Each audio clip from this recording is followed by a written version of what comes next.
এটা একটা Hydra machine. আমরা এই হাইড্রা ফেশিয়ালটা স্কিনে যদি কোনো প্রবলেম থাকলে আমরা এই হাইড্রা ফেশিয়াল করলে স্কিনের প্রবলেমটা সলভ হয়।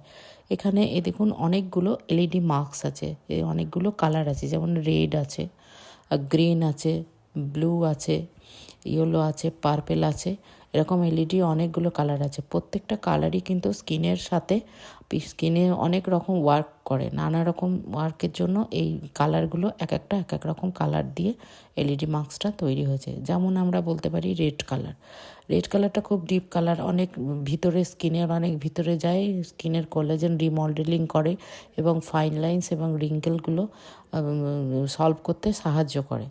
এটা হচ্ছে রেড কালারের কাজ। এবারে গ্রিন কালারটা হচ্ছে পিগমেন্টেশনের জন্য। গ্রিন এবং পার্পেল এই দুটো কালারই খুব ভালো কাজ করে, পিগমেন্টেশন থাকলে সেগুলো কাজ করে।